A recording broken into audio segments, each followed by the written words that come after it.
오늘 우리에게 주시는 하나님의 말씀은 창세기 15장 1절부터 6절입니다. 이후에 여호와의 말씀이 환상 중에 아브라함에게 임하여 이르시되 아브라함아 두려워하지 말라. 나는 내 방패요 너의 지극히 큰 상급이니라. 아브라함이 이르되 주 여호와여 무엇을 내게 주시려 하나이까? 나는 자식이 없사오니 나의 상속자는 이 다메섹 사람 엘리에셀이니이다. 아브라함이 또 이르되 주께서 내게 씨를 주지 아니하셨으니 내 집에서 길린 자가 내 상속자가 될 것이니이다. 여호와의 말씀이 그에게 임하여 이르시되 그 사람이 내 상속자가 아니라 내 몸에서 날 자가 내 상속자가 되리라 하시고 그를 이끌고 밖으로 나가 이르시되 하늘을 우러러 뭇별을 셀 수 있나 보라. 또 그에게 이르시되 내 자손이 이와 같으리라. 아브라함이 여호와를 믿으니 여호와께서 이를 그의 의로 여기시고. 아멘. 방금 봉독한 말씀을 중심으로 해서 오늘은 믿음으로 산다는 것은 이라는 제목하에 들려주시는 첫 번째 말씀을 받겠습니다. 사랑하는 나누는 가족 여러분 다 동의하시겠지만 인간은 광야 인생길에서 울고 웃으며 살아가는 존재입니다. 상황과 환경을 따라서 우리는 울고 웃습니다. 이는 사람들이 대체적으로 삶의 근거를 상황과 환경에 두고 살아간다는 것을 뜻합니다. 그러나 이렇게 상황과 환경을 따라 삶을 살아가게 된다면 우리네 인생은 환경과 상황에 따라 흔들릴 수밖에 없습니다. 왜냐하면 환경과 상황은 고정되어 불변하는 것이 아니라 수시로 변하고 움직이기 때문입니다. 그렇다면 우리는 어떻게 살아야 할까요? 특별히 크리스천은 무엇에 근거하여 인생을 살아야 할까요? 무엇에 근거하여 삶을 살아야 흔들리지 않는 인생이 될 수 있을까요? 폭염이 기승을 부리고 있는 7월에 저는 여러분과 함께 이 질문에 대한 해답을 찾는 말씀으로의 여행을 시작하고 싶습니다. 오늘 본문 말씀은 아브라함이 무엇에 근거하여 삶을 살았는지에 대한 내용, 좀 더 구체적으로 말하면 아브라함의 삶의 근거가 되었던 핵심 내용의 변천사가 기록되어 있습니다. 본문 말씀에서 보면 아브라함은 처음에는 상황과 환경에 근거한 삶을 살았음을 확인할 수 있습니다. 본문 서두의 기록에 의하면 아브라함이 처한 상황은 안타깝게도 자식이 없었습니다. 그래서 그는 자식 없는 상황으로 인하여 실망하였고 낙심하였고 걱정하였을 것입니다. 물론 지금도 그런 분위기가 있지만 고대 근동에서 자식이 없다는 것은 치욕스러운 일이었기 때문에 아브라함은 자식이 없는 상황으로 인하여 실망했고 걱정했고 낙심했을 것입니다. 그래서 그의 상속자로 종이었던 엘리에셀을 삼겠다고 여호와께 말씀드렸던 것입니다. 창세기 15장 2절 말씀이 바로 상황과 환경에 근거하여 종을 상속자로 삼겠다고 했던 아브라함의 현실을 보여줍니다. 아브라함이 이르되 주 여호와여 무엇을 내게 주시려 하나이까? 나는 자식이 없사오니 나의 상속자는 이 다메섹 사람 엘리에셀이니이다. 여기서 보면 아브라함은 삶의 근거를 상황에 두고 있음을 알 수 있습니다. 창세기 15장 3절 말씀도 아브라함이 상황과 환경에 근거하여 자신의 집에서 종으로 있던 엘리에셀을 상속자로 삼겠다고 하나님께 항변하는 내용입니다. 보겠습니다. 아브라함이 또 이르되 주께서 내게 씨를 주지 아니하셨으니 내 집에서 길린 자가 내 상속자가 될 것이니이다. 여호와께서 저에게 상속자가 될 아들을 주시지 않으니 저는 어쩔 수 없이 이 상황에 근거하여 저의 집에서 키운 종을 상속자로 삼겠습니다. 라고 여호와께 말하는 이 아브라함의 마음 속에는 자식을 주시지 않은 하나님에 대한 서운함과 원망이 담겨 있음을 알 수 있습니다. 그때, 즉 아브라함이 자식 없는 상황에 근거하여 자신의 종을 상속자로 삼겠다고 여호와께 선언한 그때, 여호와께서는 창세기 15장 4절에서 아브라함 너의 씨에서 너의 자손이 태어나리라는 약속을 주셨습니다. 여호와의 말씀이 그에게 임하여 이르시되 그 사람이 내 상속자가 아니라 내 몸에서 날 자가 내 상속자가 되리라 하시고, 그리고 이어지는 창세기 15장 5절에서 하늘의 별들을 예로 들면서 아브라함에게 여호와의 약속에 대한 신뢰감을 심어주시고 아브라함에게서 태어날 자손의 번성함에 대해 이렇게 약속해 주셨습니다. 그를 이끌고 밖으로 나가 이르시되 하늘을 우러러 뭇 별을 셀 수 있나 보라. 그에게 이르시되 내 자손이 이와 같으리라. 그렇다면 여러분, 이러한 여호와의 약속의 말씀을 들은 아브라함은 이에 대해 어떻게 반응했을까요? 아브라함은 약속의 말씀을 신뢰했고 붙들었고 약속을 주신 여호와를 믿었습니다. 그리고 여호와께서는 아브라함의 약속을 붙들고 신뢰하는 그 믿음을 의로 여기셨습니다. 창세기 15장 6절입니다. 아브라함이 여호와를 믿으니 여호와께서 이를 그의 의로 여기시고, 여기서 우리는 아브라함이 삶의 근거로 삼고 살아가는 핵심 내용이 변하고 있음을 알 수 있습니다. 처음에 아브라함은 자식 없는 상황에 쫓겨 종이었던 엘리에셀을 상속자로 삼으려고 했습니다. 그것은 분명히 상황에 끌려가는 삶, 상황에 근거를 둔 삶이었습니다. 그러나 아브라함이 하나님의 약속의 말씀을 바꿔서 자신에게서 태어날 아이를 상속자로 삼겠다고 한 것은 약속을 붙들고 살아가는 삶, 여호와의 약속에 근거를 둔 삶이었습니다. 이것은 아브라함이 자신의 삶의 근거를 상황에 두었던 것에서 여호와 약속의 말씀으로 바꾸었다는 것입니다. 그렇다면 여러분, 지금 우리는 어떻습니까? 우리의 삶의 근거, 우리의 결단과 선택의 근거는 무엇입니까? 우리가 지금 직면하고 있는 상황과 환경입니까? 아니면 여호와의 약속의 말씀입니까? 만일 아직도 삶의 근거와 우리의 결단과 선택의 근거가 여전히 우리가 처한 상황과 환경이라면 우리의 삶은 흔들릴 수밖에 없을 것이며 환경과 상황에 끌려다니는 인생이 될 수밖에 없을 것입니다. 아무리 환경과 상황이 힘들고 고통스러울지라도 지금의 환경과 상황에 대한 하나님의 뜻을 구하고 그에 대한 하나님의 약속의 말씀을 붙들고 그 약속에 근거를 둔 결단과 선택을 하고 삶을 살아가게 된다면 우리는 직면한 문제를 극복하고 여호와의 약속의 성취를 통해 승리하는 인생으로 나아갈 수 있을 것입니다. 불안하거나 낙심하거나 절망하면서 흔들리는 인생을 살아가는 것이 아니라 담대하고 당당하게 인생을 살아갈 수 있을 것입니다.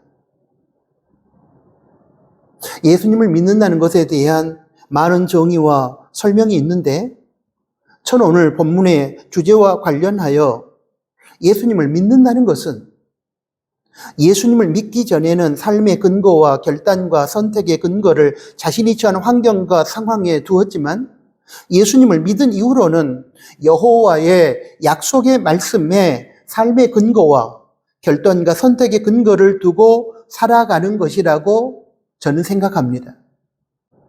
예전에는 사회적 분위기가 부동산 투기하고 편법을 동원해서 돈 벌고 하니 그런 사회적 분위기를 따라 상황과 환경에 근거하여 나도 투기하고 나도 편법을 행했지만 그리고 불법도 때로는 자행했지만 그러나 이제 예수님을 믿은 이후로는 하나님의 약속의 말씀에 근거하여 편법과 투기와 불법을 행하지 않고 하나님의 그 약속의 말씀을 따라 살아가게 되는 것, 그것이 바로 예수님을 믿는 것이요. 믿음으로 산다는 올바른 의미일 것입니다.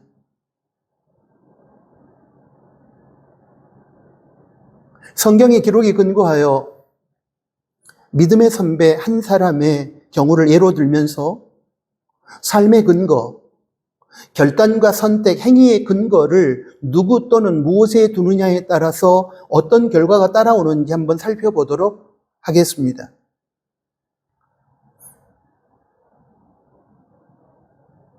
제가 지금 소개하려고 하는 믿음의 선배는 예수님의 수석제자였던 베드로입니다. 마태복음 14장 22절부터 33절까지의 말씀에 보면 이에 대한 내용이 기록되어 있습니다. 여기서 베드로는 예수님의 약속의 말씀에 근거하여 물 위를 걸었습니다. 마태복음 14장 28절부터 29절까지 말씀을 제가 읽겠습니다. 28절입니다. 베드로가 대답하여 이르되 주여 만일 주님이시거든 나를 명하사 물 위로 오라 하소서 하니 오라 하시니 베드로가 배에서 내려 물 위로 걸어서 예수께로 가되 예수님의 약속의 말씀에 근거하여 선택하고 결단하고 행동으로 옮겼을 때에 베드로는 물 위를 걸을 수 있었고 갈릴리 바다, 갈릴리 호수 풍랑의 문제를 극복할 수 있었습니다. 그러나 베드로가 바람을 보고 무서워할 때, 즉 예수님을 바라보지 못하고 바람이라는 환경에 주목할 때 그는 물속에 빠지게 되었습니다. 이것은 베드로의 삶의 근거가 예수님의 약속의 말씀일 때는 그가 자신이 처한 풍랑 이는 바다라고 하는 환경과 상황을 극복할 수 있었지만 그가 삶의 근거로 환경과 상황을 삼았을 때에는 물속에 빠짐으로 풍랑 이는 바다라는 환경과 상황을 극복하지 못했음을 보여주는 것입니다. 이렇게 환경과 상황에 근거를 두고 살아감으로 인해 물에 빠지게 된 베드로를 향한 예수님의 말씀이 환경과 상황에 끌려다니는 삶을 살아가고 있는 오늘의 우리에게 경종을 울려줍니다. 마태복음 14장 31절 말씀입니다. 예수께서 즉시 손을 내밀어 그를 붙잡으시며 이르시되 믿음이 작은 자여 왜 의심하였느냐 하시고 예수님은 여기서 베드로가 약속의 말씀에 근거하지 못하고 환경과 상황에 근거한 사실에 대하여 믿음이 작다라고 선언했습니다. 무슨 의미인가요? 믿음이란 약속의 말씀을 신뢰하는 것이요, 붙드는 것이요, 하나님의 약속에 근거하여 선택하고 결단하고 행동하는 것인데 베드로가 바람을 바라봄으로 하나님의 약속을 붙들지 못했기 때문에 그는 물에 빠졌고 바로 그것이 그의 믿음이 작다는 증거라는 것입니다. 오늘 설교 본문에 아브라함의 경우와 방금 우리가 살펴본 베드로의 경우에서 우리는 믿음으로 산다는 것에 대한 의미를, 그 정의를 발견할 수 있습니다. 이것입니다. 믿음으로 산다는 것은 주여 믿습니다, 믿습니다 하는 것이 아니라 환경과 상황에 삶의 근거를 두지 않고 하나님의 약속의 말씀에 삶의 근거를 두고 선택하고 결단하고 행동하는 것입니다. 다시 본문 말씀으로 돌아가겠습니다. 창세기 15장 4절 말씀 이후 여호와의 약속을 붙들고 살아가는 아브라함이었지만 긴 세월 속에서 약속이 이루어지지 않자 다시금 상황에 끌려다니는 삶을 살게 됩니다. 특별히 아기를 낳을 수 없었던 아브라함의 아내 사레의 경우에 있어서는 더더욱 상황에 끌려갈 수밖에 없었습니다.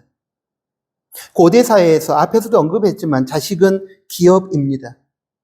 힘의 상징입니다. 그러므로 자식이 없다는 것은 치욕스러운 인생이요 저주받은 인생이라는 뜻입니다. 그리고 여호와의 약속도 많은 시간이 흘렀지만 이루어지지 않고 있습니다. 이런 상황에서 불안해지고 힘들어진 아브람과 사레는 여호와의 약속을 버리고 상황에 근거한 결단을 내립니다.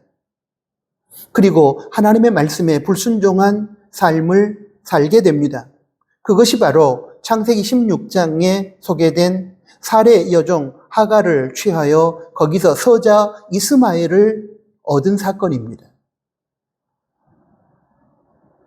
여러분, 이것은 약속을 버린 채 상황을 따라가는 오늘날 세상 사람들의 삶, 아니 더 나아가 예수님을 믿는 하나님의 자녀라고 하면서도 실제로는 믿음 없는 삶을 살아가고 있는 교인들의 삶이기도 합니다. 그 결과 아브라함은 엄청난 가정 불화와 심각한 가족 간의 갈등을 겪었으며 종국에는 하갈과 이스마엘을 쫓아낼 수밖에 없는 결론에 이르게 됩니다. 많은 크리스천들이 여호와의 약속을 붙들지 못하고 상황에 끌려가는 삶을 살아가곤 합니다. 또는 약속을 붙들고 살아가지만 약속이 더디 이루어지게 되면 불안함과 초조함과 힘듦을 견디지 못하여 약속을 버린 채 상황에 근거하는 삶으로 돌아가 버리곤 합니다.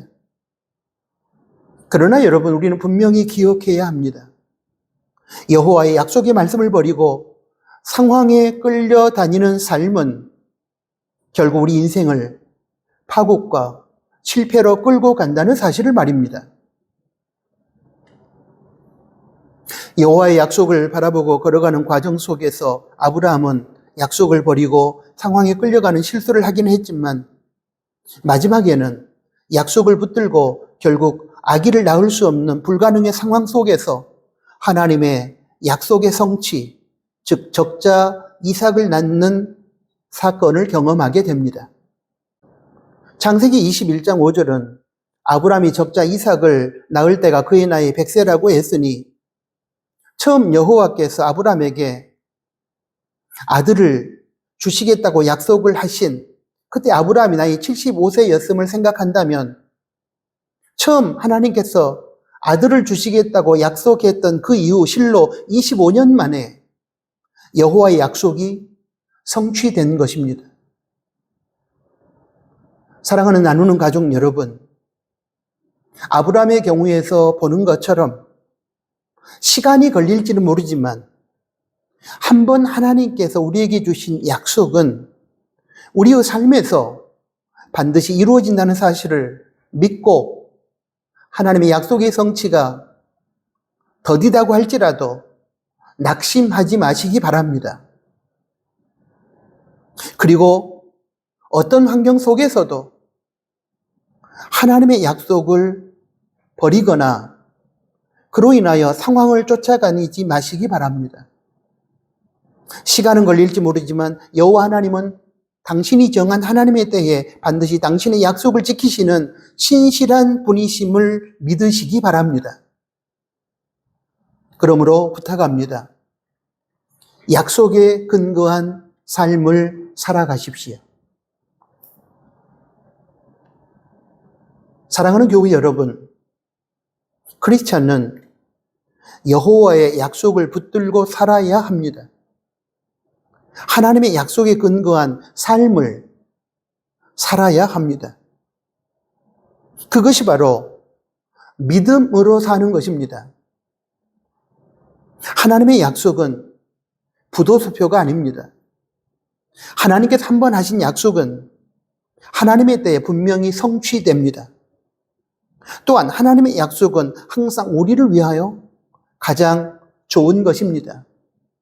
과정 속에서는 우리를 부담스럽게 하기도 하고 불편하게 하기도 하고 우리가 싫어하는 상황을 만드시기도 하지만 결국 결론에 도달해서 보면 우리를 위한 가장 좋은 것이었음을 우리는 깨닫게 됩니다.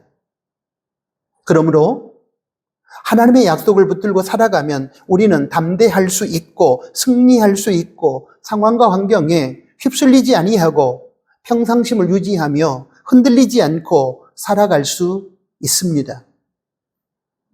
마지막의 승리를 우리는 분명히 쟁취할 수 있습니다.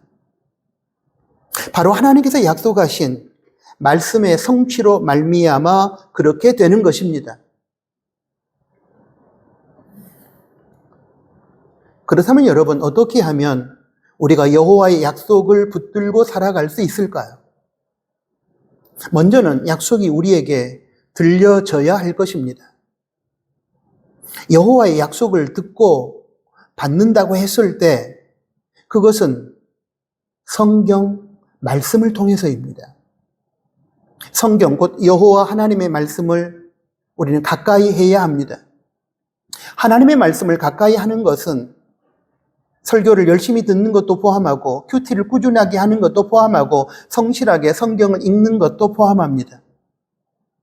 그런데 문제는 설교를 듣고 큐티를 하고 성경을 읽어도 약속을 받지 못하는 성도들이 많다는 사실입니다. 그것은 하나님의 말씀을 객관적 지식이나 정보나 모두에게 보편적으로 임하는 기준의 차원에서만 그 말씀을 들으려고 하지 지금 나 자신에게 주시는 직접적이고 주관적인 말씀으로 들으려고 하지 않기 때문입니다. 그렇게 들어야 말씀이 능력이 되고 그 말씀이 약속으로 나에게 주어지는 것입니다. 그리고 그렇게 들려지는 약속의 말씀은 반드시 하나님의 정하신 때에 성도의 삶 속에서 반드시 성취되는 것입니다. 한때 몽골 국제대학에서 가르치시며 선교의 사명을 감당하셨던 이용규 선교사님의 책에 보면 여기에 대한 해답이 나오는데 요지는 이렇습니다. 우리가 하나님의 약속을 듣고 우리의 것으로 만들려면 어떤 말씀을 하나님께서 주시든지 간에 나에게 주시는 말씀으로 순종하겠다는 기도를 드리고 결단을 해야 한다는 것입니다. 우리의 마음밭이 내가 듣고 싶은 말씀만 골라서 듣겠다든지 내가 부담스러워하는 내용은 듣고 싶지 않다거나 내가 아닌 다른 사람이 들어야 된다는 생각을 가지게 된다면 절대로 하나님의 약속이 우리에게 들려지지 않는다는 것입니다. 이러한 자세를 가지고 하나님의 말씀을 듣는 사람은 실제로는 영적인 귀가 열리지 않고 닫혀 있는 사람일 것입니다. 이런 식으로 하나님의 말씀을 듣게 되면 절대로 자신을 향한 하나님의 구체적인 약속의 말씀을 들을 수도 없고 깨달을 수도 없다는 것입니다. 여러분, 우리의 눈, 우리의 시각이 영적이고 성경적으로 바뀌어 하나님의 능력과 비전의 세계를 본다는 것은 바로 하나님의 말씀을 들을 때 나에게 주시는 그 말씀에 대한 깨달음 속에서 하나님의 능력의 세계와 비전의 세계를 나의 것으로 받아들인다는 것을 의미합니다. 여호와 하나님께서는 우리가 하나님의 말씀을 열린 귀, 영적인 귀를 가지고 들을 때에 그 말씀 속에서 우리 각자에게 여호와 하나님의 능력과 비전의 세계를 깨닫게 해주심으로 우리에게 보여주시는 것입니다. 한마디로 말씀을 통하여 우리 각자를 향한 하나님의 뜻과 비전과 능력을 보는 것이지요. 이것이 바로 시편 119편 18절에 내 눈을 열어서 주의 율법에서 놀라운 것을 보게 하소서의 의미입니다. 이렇게 표현할 수도 있습니다. 주여, 저의 귀를 열어 저에게 주시는 하나님의 말씀을 듣고 깨닫게 하여 주십시오. 여기서 말하는 귀는 물론 세상의 소리를 들을 수 있는 육신적인 귀가 아니라 하나님의 말씀을 들을 수 있는 영적인 귀를 말합니다. 사랑하는 나누는 가족 여러분, 이제 하나님의 말씀 앞에서 모든 것을 내려놓으십시오. 그리고 어떤 말씀을 주시든지 간에 나에게 주시는 하나님의 약속으로 알고 순종하겠습니다. 라고 기도하고 결단하십시오. 그러면 여러분 각자를 향한 하나님의 구체적인 약속의 말씀이 들릴 것입니다. 그러면 그 약속을 붙들고 상황이 힘들고 어려워도 상황을 따라가지 말고 약속을 바라보며 약속의 성취를 소망하며 담대하게 하나님께서 주신 약속의 말씀에 순종하며 살아가십시오. 그것이 바로 앞에서도 계속 언급했지만 믿음으로 살아가는 삶입니다. 그렇게 살아간 우리에게 하나님은 하나님의 때에 반드시 약속을 이루어 주시고 우리의 삶을 빛나게 하실 것이고 최후에 웃는 승리자가 되게 하실 것입니다. 그래야 우리 삶이 상황에 따라 흔들리지 않게 될 것입니다. 오늘 설교를 마무리하면서 제가 나누는 강단에서 가끔 인용했던 개신교 수도원 공동체인 라브리의 창시자 고 프란시스 쉐이퍼 박사의 하나님의 살아계심을 믿는가? 그러면 우리는 다르게 산다 라는 말씀이 생각납니다. 이 말은 오랜 시간 동안 저의 삶에 큰 울림을 주었고 때때로 날퇴할 때마다 저에게 도전을 줍니다. 많은 크리스천들이 하나님의 살아계심을 믿는다고 말하면서도 세상의 시류를 따라 살아가곤 합니다. 그리고 이렇게 말합니다. 다들 그렇게 사는데 우리도 적당히 그렇게 살자. 그런데 이렇게 세상 따라 사는 사람들처럼 우리가 살아간다면 여러분 그것은 환경과 상황에 근거하여 삶을 살아가는 것입니다.